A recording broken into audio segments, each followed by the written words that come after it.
Hello বন্ধুরা, তোমরা সবাই কেমন আছো? আশা করি অনেক ভালো আছো আর আমরাও ভীষণ ভালো আছি। তো টাইটেল থাম্বনেল দেখে তোমরা বুঝেই গেছো যে আমি কোন টপিকে কথা বলবো। বন্ধুরা, আজকে আমি এই টপিকটা খুঁজে খুঁজে বার করেছি। স্পেশালি আজকের দিনটা ছিল, আজকে যখন বানাচ্ছি, আজকে মাদের জন্য দিন, ঠিক আছে? তো আজকে ভিডিওটা আমি বানাচ্ছি, কালকে ভিডিওটা যাবে। তো হয়তো একদিন পরে যাচ্ছে, মানে কালকে যাচ্ছে। তো মায়ের ভালোবাসা পৃথিবীতে কিরম জিনিস, সেরকম ওই জিনিসটাই আমি তুলে ধরবো আজকে তোমাদের কাছে। যে যতই বড় ইউটিউবার হোক, যে যতই বড় লোক হোক, যার মধ্যে যাই থাকুক, কিন্তু মায়ের ভালোবাসাটা সবারকেই কাঁদাবে। মানে মায়ের একটা ভালোবাসা এমন জিনিস হয়, মাকে ছেড়ে আসা বা মা সন্তানকে ছেড়ে থাকার ভালোবাসাটা। তো আমি আজকে বলতে দিয়েছি প্রীতি দিদিভাই নিয়ে। প্রীতি দিদিভাই বলবো না, আমার থেকে অনেক ছোট হবে। প্রীতিকে নিয়ে, প্রীতি মণ্ডল। তোমরা সবাই জানো প্রীতি মণ্ডল চ্যানেলটার নাম।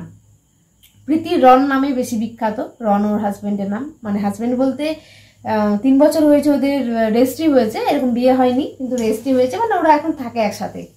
তো কাজের থ্রু দিয়ে বাইরে থাকতে হয় প্রীতিকে। তো 5 মাস পর ও মায়ের কাছে যখন আসছে, সেই অনুভূতিটা, সেই মায়ের সাথে দেখা হওয়াটা, সেই খুশিটা তোমার সাথে শেয়ার করবো। আর যখন সে মায়ের বাড়িতে থেকে আবার যখন বাড়ি ফিরছে, ওর মায়ের যে কান্না, সেই কান্নাটা কিন্তু আমার মনটা ছুঁয়ে গেছে। মানে মনে এসে লেগেছে আমাকে কান্নাটা। মানে আমার এত খারাপ লাগলো তখন, আমার নিজের মানে বিয়ের পরে পরে যখন আমি আসতাম বাপের বাড়ি, আমি কাঁদতে কাঁদতেই আসতাম। অষ্টমঙ্গলে যখন এসেছি আমি কাঁদতে কাঁদতেই আসতাম। এখন না হলে কান্না পাই না, কারণ এখন জানি যে আমি প্রতি সপ্তাহতেই যাচ্ছি, প্রতি মাসেই যাচ্ছি একবার করে। বাট প্রথম কান্না লাগতো। তো মায়ের বাড়ি থেকে ছেড়ে আসার সময় একটা মায়ের মায়া টান, মানে এতদিন বড় করলো মা, রাখলো, খাওয়ালো, সবকিছু করলো, কিন্তু সেই মাকে ছেড়ে মেয়েদেরকে অন্য বাড়িতে এসে উঠতে হয়। চলো আমি বকবো না, আগে তোমরা দেখে নাও, তারপর বাকি অংশটা আমি আবার তোমাদেরকে বলছি। আমার মা আমার জন্য চিংড়ি মাছ এনেছে। আমি বলছি মা আমার জন্য পটল চিংড়ি রান্না করবে। আমার মা ভোরবেলা কাকে দিনে কি চিংড়ি মাছ আনিয়ে রেখেছে, পটল চিংড়ি রান্না করেছে। তোমার জন্য সন্ধ্যা চলো, খিদে পেটটা চুচু করছে, পটল চিংড়ি খেতে হবে। হ্যাঁ না,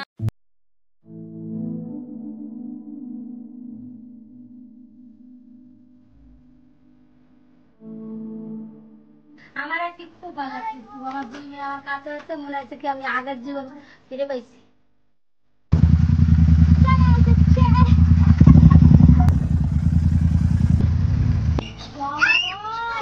কে এসেছে মামা, কে এসেছে? দিন পরে দেখলাম, মনে হচ্ছে কি 5 মাস দেখি নাই, মনে হচ্ছে 5 বছর মানে দেখলাম। সত্যি মায়ের হাসি মুখটা দেখে আমার মনটা পুরো শান্তি হয়ে গেল।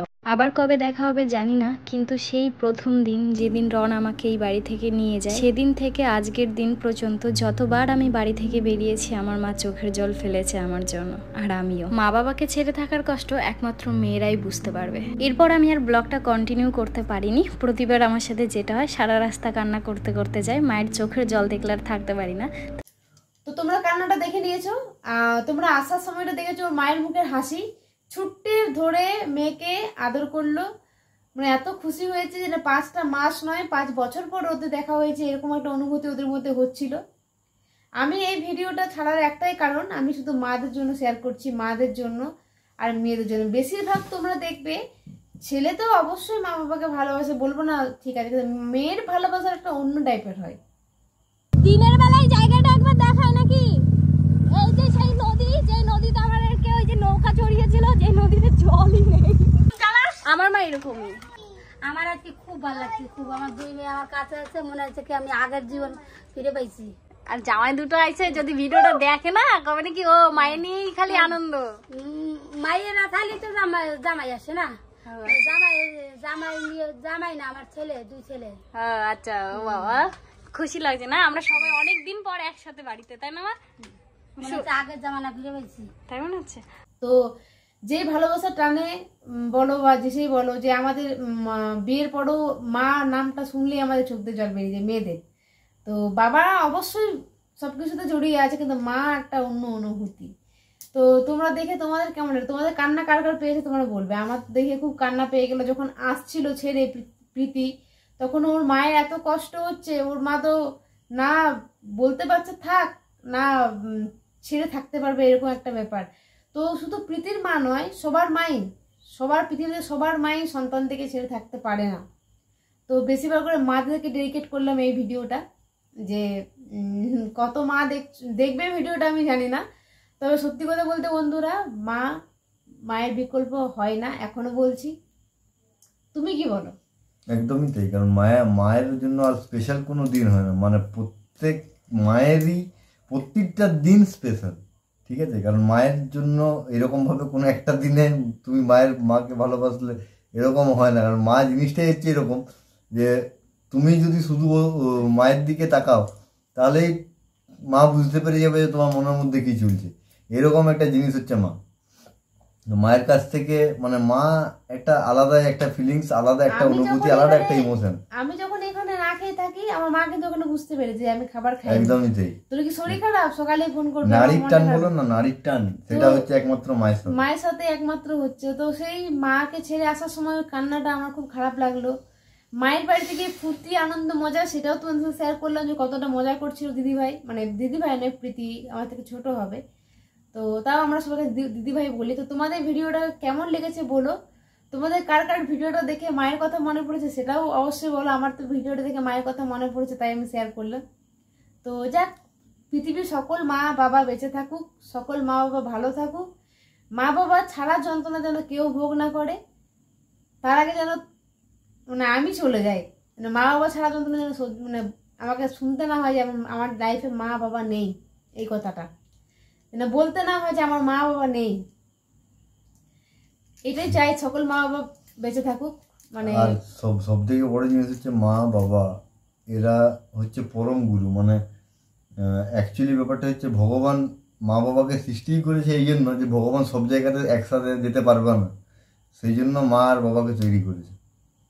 বাবা পুরো সংসারের বোঝটাকে চাপিয়ে রাখে আর মা ওই বোঝটাকে সামলে চালায়। মানে এই দুজনে, ভগবান তো সব জায়গায় যেতে পারে না, তো মা বাবা হচ্ছে ভগবানমুখী, মানে ভগবানের রূপ। তো ওই জন্য আমরা মায়ের কোলে আমরা সব থেকে নিরাপদে থাকি, বাবার আশ্রয় সব থেকে নিরাপদে থাকি। একদমই ঠিক, যে এই আশ্রয়গুলো হচ্ছে এরকম। কি বলো তোমরা? কথাটা আমি কি ভুল বললাম বলো? একদমই না। তো আমি আজকে মাকে স্পেশাল ভাবে কোনো ফটো ছেড়ে উইশ করিনি, ভেবেছিলাম করব কিন্তু করলাম না। আমার মনে হলো যে মায়ের জন্য কি একটা দিনই স্পেশাল? মা তো ফটোটা ছাড়লাম তো আমি দেখানোর জন্য যে ফটো ছেড়েছি, কিন্তু মা তো হৃদয়ে আছে, মনে আছে, যে ফটোটা সবসময় গাঁথা আছে এখানে, যেটা ওই দেখাবার লাগবে না, ওইটা মনকে মনে রাখতে হবে। আমি মনে করি যে ফাদার্স ডে মাদার্স ডেতে মা বাবাকে নিয়ে ছবি না ছেড়ে যদি সমস্ত ছেলে মেয়েরা মা বাবাকে সেইভাবে রাখতে পারতো যত্ন করে, তাহলে আজকে পৃথিবীতে বৃদ্ধাশ্রম হতো না আজকে পৃথিবীতে। যদি মা বাবাকে সেই যত্নে, যে বাবা যে এমনও সন্তান আছে যে মা বাবা থাকে বৃদ্ধাশ্রমে, অথচ মা বাবা ছবি দিয়ে বলছে যে আই লাভ ইউ মা। তো সেই সমস্ত সন্তানদেরকে বলতে চাই যে পৃথিবীতে সবাইকে পাবে সবাই, কিন্তু ওই মানুষটা আর ফিরে আসবে না একবার চলে গেলে, যে যার জন্য তুমি পৃথিবীর আলো দেখেছো। এই হচ্ছে ব্যাপার। তো মায়ের জন্য আমি আজ ফটো ছাড়িনি, ভেবেছিলাম আমি দুই মাকেই ছাড়বো, কিন্তু আমি ছাড়লাম না। আমার মনে ছিল যে আজকে মাদের জন্য স্পেশাল ডে। তো যাই হোক বন্ধুরা, তো চলো প্রীতিকে দেখে কেমন লাগলো বলো। প্রীতির ভিডিও আমার খুবই ভালো লাগে। আর প্রীতি, তোমার কাছে যদি ভিডিওটা পৌঁছায়, তোমার পারমিশন ছাড়াই ক্লিপটা নিয়েছি, কারণ আমি ওই ভিডিওটা দেখে তোমার মায়ের কান্না দেখে আমি নিজেকে ঠিক রাখতে পারিনি, তার জন্য। তো চলো বন্ধুরা, এখনকার মতো টাটা, ভালো থেকো, সুস্থ থাকো। নতুন বন্ধু যদি কেউ হয়ে থাকো চ্যানেলটা অবশ্যই সাবস্ক্রাইব করে দিও, আর আমাদের সাথে পাশে থেকো। এরকম ছোট ছোট ব্লগ ভিডিও আর এরকম ভিডিও আমি তোমাদের কাছে নিয়ে আসবো। তো চলো এখনকার মতো টাটা।